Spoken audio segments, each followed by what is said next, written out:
Hey guys, welcome. Chapter 10, Section 1 of Probability, Outcomes and Events. Now this section is a lot of definitions. We have 4 definitions, so remember, you can pause the video at any time, but I will not be spending a lot of time on the definitions.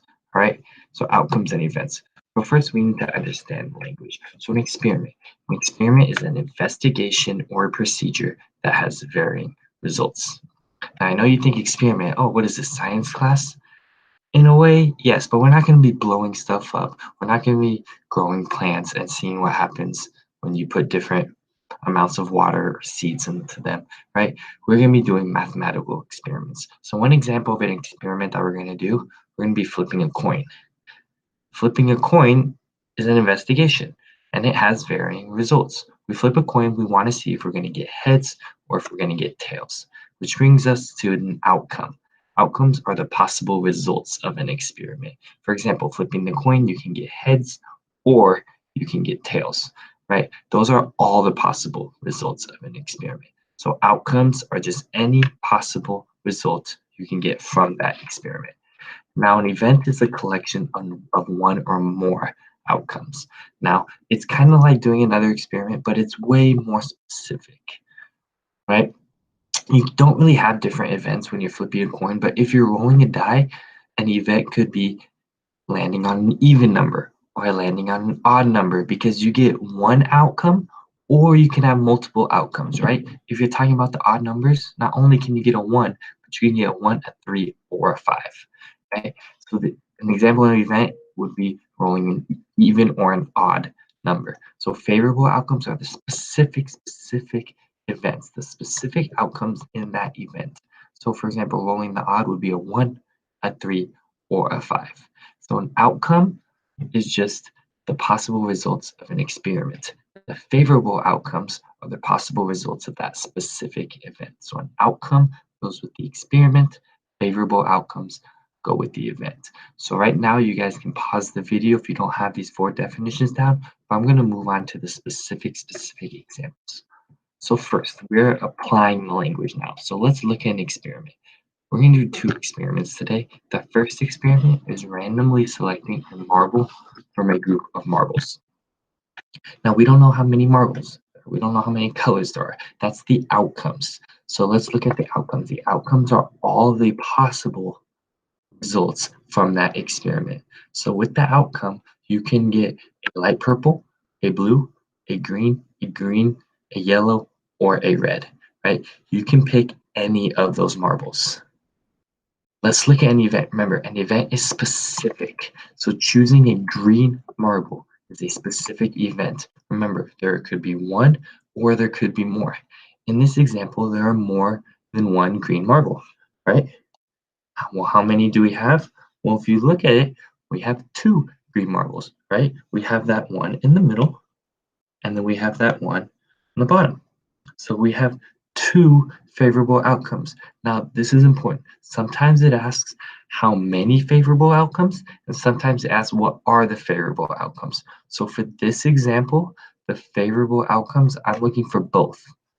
So if you look at this, there are 2 favorable outcomes, the 2 green ones, and then you actually put green and green. Don't just say 2 outcomes. I want to know which specific ones. So the green and the green.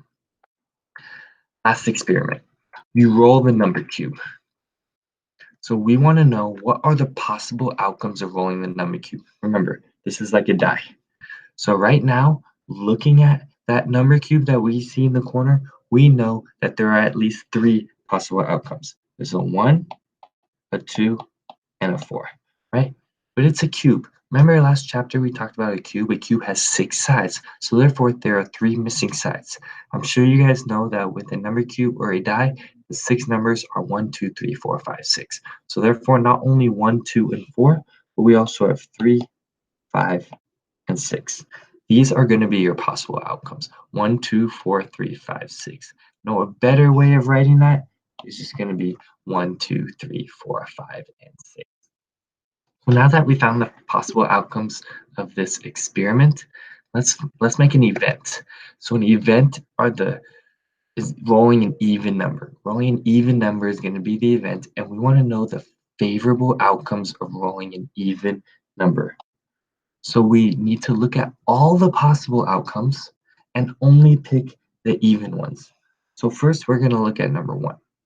Is 1 an even number? No, 1's not an even number, so we're going to X that out. But 2 is an even number, not 3.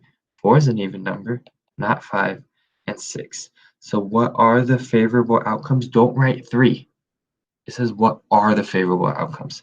So the favorable outcomes are 2, 4, and 6. Those are going to be the 3 favorable outcomes. And to write that meter, we're going to put 2, 4, and 6.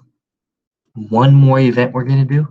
What are the favorable outcomes of rolling a number greater than 5? So we are going to look at all the possible outcomes and only pick the ones that are greater than 5.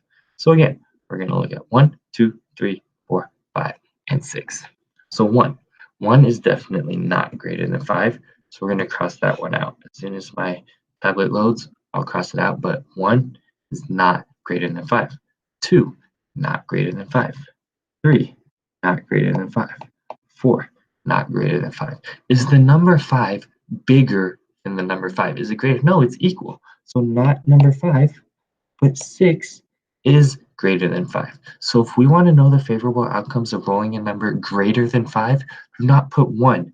It's not asking for the number of favorable outcomes, it's asking for the favorable outcomes. So there's only one favorable outcome, and that is 6. 6 is the only favorable outcome that is greater than 5. All right, your homework is due Friday, April 24th at 11:59 p.m. It is on the Big Ideas website, Big Ideas chapter 10.1, and there are, let's see, 12 plus 4, 16 questions. You just go on the Big Ideas website and submit it just like you normally do. If you do not have access to the Big Ideas website, what you can do, you can go into your textbook, your red mathematics textbook, go to pages 404 and 405, do numbers 6 through 17 and 27 through 30, and then send a picture to my email, and I will also give you credit. But it's a lot easier to just go on to the Big Ideas website, do the assignment, and then submit it. Remember, you have unlimited check answers. All right, challengers, good luck on your homework, and I'll see you guys during office hours. Have a great day. Bye.